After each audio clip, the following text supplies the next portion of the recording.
ప్రోటానులు మరియు న్యూట్రాన్లు చాలా ప్రత్యేకమైన పరిస్థితులను ఎదుర్కొన్నాయి. రెండూ ఒకదానితో ఒకటి దగ్గరగా చేరి పరమాణువుల యొక్క కేంద్రకాలుగా మారటం మొదలయ్యింది. దీని వలన హీలియం అనే విశ్వంలోనే మొట్టమొదటి కెమికల్ ఎలిమెంట్ ఫార్మేషన్ జరిగింది. ఇక్కడ ఒక విషయం గమనించి మిత్రమా, ఈ విశ్వానికి పదార్థాన్ని అంటే మూలకాలను ఉత్పత్తి చేసే ఒక కొత్త శక్తి కూడా ఈ పరిణామం తర్వాతే వచ్చిందన్నట్లు. ఈ మూలకాలే ఈ విశ్వం యొక్క బిల్డింగ్ బ్లాక్స్ అని మనకు తెలుసు. ఈ మార్పుతోనే విశ్వం రేడియేషన్ ఎరాను వదిలి మ్యాటర్ ఎరాలోకి ప్రవేశించింది కూడా. బిగ్ బ్యాంగ్ జరిగి టైం ప్రారంభమైన దగ్గర నుంచి కేవలం 100 సెకండ్లో రేడియేషన్ ఎరా పూర్తయిందని చెప్పుకున్నాం కదా. ఆ తరువాత విశ్వమంతా పూర్తిగా అంధకారంలోకి వెళ్ళిపోయింది. ఆ సమయంలో చూసే కన్నే లేకపోతే ఇక చీకటి అని ఎలా అంటాము అని మీరు అనవచ్చు. కానీ వెలుగునిచ్చే ఫోటాన్స్ అనేవే లేని కాలం కనుక ఈ డార్క్ ఏజ్ ను ఒపాక్ ఎరా అని కూడాను అంటారు. ఈ చీకటి విశ్వంలోనే మ్యాటర్ ఎరా మొదలయ్యి అనేక మార్పులకు లోనయ్యి కొన్ని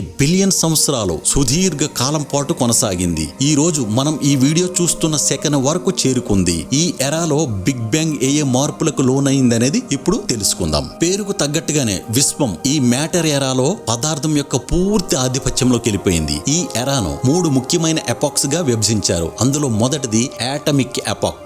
అప్పటికి బిగ్ బ్యాంగ్ జరిగి 50,000 సంవత్సరాల పాటు జరిగింది. ఈ కాలంలో విశ్వం యొక్క వేడి బాగా తగ్గి 3000 కెల్విన్స్ కు చేరుకుంది. అంటే ఇప్పటి వరకు పరమాణువుల యొక్క కేంద్రకాలు మరియు ఎలక్ట్రాన్లు సెపరేట్ గా ఉండేవి. ఇప్పుడు వేడి తగినంత లెవెల్ కు తగ్గటంతో ఎలక్ట్రాన్లు కేంద్రకాలతో కలిసిపోయి పరమాణువులుగా మార్పు చెందటం ప్రారంభించాయి. ఈ ప్రక్రియను రీకాంబినేషన్ అంటారు. ఈ రీకాంబినేషన్ సమయంలో హైడ్రోజన్ ఆటమ్స్ తయారయ్యాయి. అక్కడికి 20 కోట్ల సంవత్సరాలు గడిచేసరికి ఈ హైడ్రోజన్ మరియు హీలియం అణువులు కలిసి అణు మేఘాలను ఏర్పాటు చేశాయి. అందుకే ఈ కాలాన్ని గ్యాలాక్టిక్ ఎపాక్ అంటారు. ఈ స్థితిలో ఈ మేఘాల్లో విడివిడిగా ఉన్న ఆటమ్స్ ఒకదానితో ఒకటి కలిసి చిన్న చిన్న గుత్తులుగా ఏర్పడతాయి. ఎప్పుడైతే అణువులు గుత్తులుగా ఏర్పడ్డాయో అప్పుడు చాలా స్వల్ప స్థాయిలో గ్రావిటీ పనిచేయడం ప్రారంభించి మరిన్ని అణువులను దగ్గరకు లాక్కొని సేకరించడం ప్రారంభించింది. ఈ రకంగా గ్యాలాక్టిక్ ఎపాక్ కాలంలో విశ్వమంతా ఆటమ్ క్లస్టర్స్ గా ఏర్పడ్డాయి.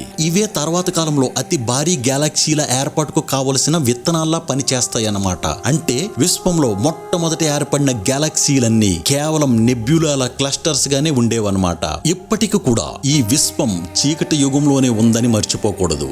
బిగ్ బ్యాంగ్ జరిగి మరో 3 బిలియన్ సంవత్సరాలు గడిచేసరికి గ్యాలక్సీలలోని ధూళి మేఘాల మధ్య తీవ్రమైన గ్రావిటీ కారణంగా ఎక్కడికక్కడ పదార్థమంతా ఊహకైనా అందనంత పెద్ద పెద్ద గుంపులుగా చేరి గోళాలుగా మారాయి. ఈ గోళంలోని విపరీత గురుత్వాకర్షణ కారణంగా అందులోని హైడ్రోజన్ గ్యాస్ అంత తీవ్రమైన ఒత్తిడికి లోనయ్యి తీవ్ర స్థాయిలో వేడెక్కడం జరిగింది. ఈ వేడి దాదాపు 1,000,000 డిగ్రీల వరకు చేరుకునేసరికి హైడ్రోజన్ కేంద్రకాలు స్థిరంగా ఉండలేక రెండు హైడ్రోజన్ పరమాణువులు ఒకదానితో ఒకటి ఫ్యూజ్ అయిపోయి ఒక హీలియం పరమాణువుగా అవతరించాయి. ఈ ఫ్యూజింగ్ ప్రాసెస్ వలన పెద్ద ఎత్తున శక్తి మరియు కాంతి విడుదలవడం జరిగింది. ఒక్కసారి రాజుకున్న ఈ ఫ్యూజన్ చర్య ఇక తిరిగి ఆగనే లేదు. అనంతంగా హైడ్రోజన్ ను దహనం చేస్తూ ఆ గోళాన్ని ఒక ఉష్ణ గోళంగా మార్చివేసింది. ఈ రకమైన ఉష్ణ గోళాలనే నక్షత్రాలు అని అంటారని మనకు తెలుసు. అంటే నక్షత్రాలు అనే పిలిచే కొత్త రకం సభ్యులు ఈ విశ్వంలో పుట్టడం ప్రారంభించారన్నమాట. అందుకే ఈ కాలాన్ని స్టెల్లార్ ఎపాక్ అని అంటారు.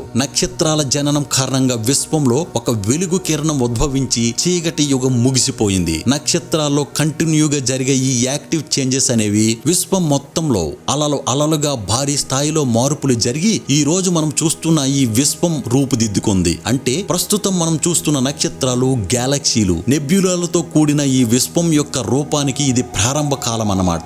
నక్షత్రాలలో అనేక స్థాయిల్లో ఉండే వేడి అనేది హైడ్రోజన్ మరియు హీలియం మూలకాలపై పనిచేస్తూ అవి రకరకాల ఇతర మూలకాల రూపాల్లోకి మారడానికి కారణమైంది. ప్రస్తుతం మనం ఈ విశ్వంలో చూస్తున్న అన్ని రకాల ఎలిమెంట్స్ ఫార్మేషన్ నక్షత్రాలలోనే జరిగింది. అదిగదిగో అవే మూలకాలు ఆ తర్వాత కాలంలో గ్రహాలు, వాటి చందమాములు, గ్రహ శకలాలు, జీవుల శరీరాలు, ఇంకా ఈ రోజు మనం చూస్తున్న ప్రతిదీ నిర్మితం అవడానికి కావలసిన బిల్డింగ్ బ్లాక్స్ గా పనిచేశాయి. అందుకే కార్ల్ సాగన్ అంటాడు, మనమంతా ఈ నక్షత్ర ధూళి యొక్క ప్రతిరూపాలము అని. బిగ్ బ్యాంగ్ యొక్క క్రెడిబిలిటీ గురించి మరింత అర్థం చేసుకోవాలంటే ఇక్కడ మనము 1964వ సంవత్సరంలో జరిగిన ఒక కీలకమైన పరిశోధన గురించి తెలుసుకోవాలి. బెల్ ల్యాబ్స్ కి చెందిన ఇద్దరు ఇంజనీర్స్ తమ మైక్రోవేవ్ హార్న్ యాంటీనాతో పరిశోధన చేస్తున్నప్పుడు తమకు అందుతున్న సిగ్నల్ డేటాలో కొంత అవరోధం ఎదురవుతున్నట్లు గమనించారు. ఒక రకంగా చెప్పాలంటే మనం పాతకాలం నాటి టీవీ చూస్తున్నప్పుడు తరచుగా కనిపించే సిగ్నల్ నాయిస్ గుర్తుంది కదా, ఆ మొత్తం నాయిస్ లో 1% ఈ రకమైన అవరోధమే. ఈ ప్రత్యేకమైన రేడియేషన్ డిస్టర్బెన్స్ ఎక్కడ నుంచి వస్తోందని జాగ్రత్తగా పరిశీలించి ఆశ్చర్యకరమైన కొత్త రకమైన రేడియేషన్ ను అనుకోకుండా కనుక్కోగలిగారు వీరు. ఈ రేడియేషన్ విశ్వం యొక్క అన్ని వేపుల నుంచి సమానంగా విస్తరించి ప్రసరిస్తున్నట్లు అర్థం చేసుకున్నారు. ఆ తరువాత వచ్చిన మరిన్ని పరిశోధన పత్రాలను బట్టి ఈ నాయిస్ డిస్టర్బెన్స్ ను మన విశ్వం పరిణామం జరుగుతున్న అత్యంత పురాతన కాలానికి చెందిన అవశేష వికిరణం అని గుర్తించగలిగారు. తేలిక మాటల్లో చెప్పాలంటే మన ఈ విశ్వం పసికోనగా ఉన్నప్పుడు విరజిమ్మిన మొట్టమొదటి తేజస్సును ఇప్పటికి కూడా మనం ఈ రేడియేషన్ రూపంలో గుర్తించగలుగుతున్నాం అన్నమాట. ఈ రేడియేషన్ నే కాస్మిక్ మైక్రోవేవ్ బ్యాక్గ్రౌండ్ లేదా సింపుల్ గా CMB అంటారు. ఈ రేడియేషన్ కారణంగా ఖాళీగా ఉన్న విశ్వం వాయుడి ప్రాంతాలను కూడా అబ్సల్యూట్ 0 డిగ్రీస్ నుంచి 3 డిగ్రీస్ కెల్విన్ వరకు వేడి చేయగలుగుతోంది. CMB అనేది పురాతన కాస్మిక్ సూప్ నుంచి విడుదలైన హీట్ రేడియేషన్ ఆవిరి అని ఇప్పుడు మనకు తెలుస్తోంది. ఇది ఒకప్పటి అత్యంత వేడి మరియు అనూహ్యమైన చిక్కదనం గల ఒక రకమైన పదార్థం యొక్క కంటిన్యూస్ గా ఎక్స్పాండ్ అయ్యే నిరూపణను మన ముందుకు తీసుకువస్తుంది. ఈ పదార్థాన్ని ఫోటాన్ బేరియాన్ ఫ్లూయిడ్ అంటారు. ఈ పదార్థం అంతా ఫోటాన్స్, బేరియాన్స్ మరియు అత్యంత తాకిడితో తిరిగాడే ఎలక్ట్రాన్స్ తో తయారైనట్టు తెలుస్తోంది. బిగ్ బ్యాంగ్ జరిగి 3,80,000 సంవత్సరాల క్రిందటి కాలంలో ఈ ఫ్లూయిడ్ దాదాపుగా 100 కోట్ల డిగ్రీల సెంటీగ్రేడ్ వేడితో, అంటే ప్రస్తుతం మన సూర్యుని ఉపరితలం ఉష్ణోగ్రత కంటే 10 లక్షల రెట్ల ఎక్కువ వేడితో ఉండేది. దీని నుంచి విడుదలైన ఆ పురాతన ఫోటాన్ల రేడియేషన్ నే ఇప్పుడు మనం CMB గా గుర్తించగలుగుతున్నాము. ఫోటాన్స్ కు ఉన్న గొప్పతనం ఏమంటే అవి వేవ్స్ రూపంలో ప్రయాణిస్తూ అది ఏ సోర్స్ నుంచి విడుదలైందో దాని యొక్క రకరకాల వేవ్ లెంగ్త్స్ ఉన్న శక్తిని మోసుకొస్తుంటాయి. వాటిని పరిశీలించడం ద్వారా తొలినాళ్ల పదార్థం యొక్క వేడి మరియు కెమికల్ కాంపోజిషన్ కూడా మనం అర్థం చేసుకోగలుగుతాము. అంతేకాక అది ఎంత రెడ్ షిఫ్ట్ కు గురైందో కూడా గుర్తించడం ద్వారా ఆ ఫోటాన్ ఎంత పురాతన కాలానికి చెందినదో, అప్పటి నుంచి ఇప్పటికి విశ్వం ఎంత విస్తరించిందో కూడా తెలుసుకోవచ్చు అన్నమాట. అందుకే CMB ని the first light of the cosmos అని కూడా అంటారు. అంటే మొట్టమొదటి విశ్వపు వెలుగు అని అర్థం. అదిగో ఆ CMB కారణంగానే మనకు విశ్వం పుట్టిన తొలినాళ్ళలో పరిస్థితులు తెలిసి వచ్చాయి. విశ్వం యొక్క వయస్సు 13.7 బిలియన్ సంవత్సరాలని లెక్క కట్టగలిగాము. ఆ రకంగా CMB అనేది బిగ్ బ్యాంగ్ జరిగిందనడానికి మరో గట్టి నిరూపణగా నిలిచింది. ఆ తరువాత కాలంలో హబుల్ మరియు స్ప్లిట్జర్ స్పేస్ టెలిస్కోప్ల కారణంగా మనకు బిగ్ బ్యాంగ్ కు చెందిన మరిన్ని విశేషాలు తెలిసి వచ్చాయి.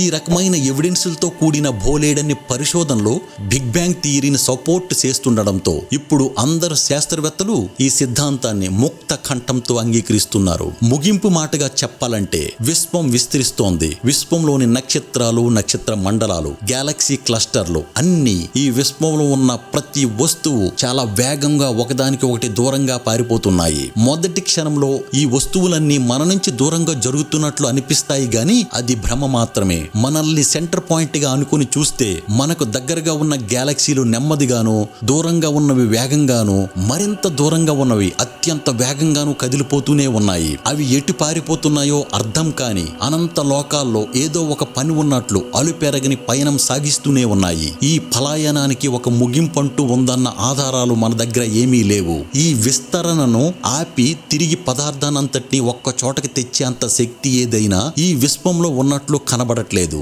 దీని అర్థం కాలం పునరావృతం అవటం అనే కాన్సెప్టే లేదన్నమాట.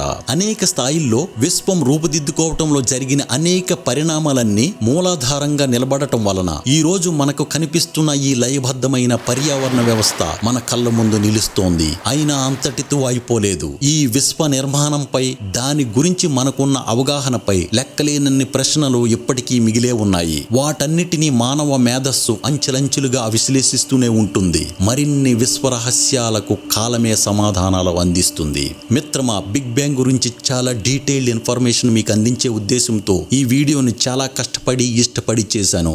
మొత్తం చూసి లైక్ చేసి మీకు ఏమనిపించిందో మీ అభిప్రాయాన్ని కామెంట్ చేయండి. చికుముకి స్టూడియోకు సబ్స్క్రైబ్ చేసుకొని బెల్ ఐకాన్ పై ప్రెస్ చేసి ఆల్ అని సెలెక్ట్ చేసుకోండి.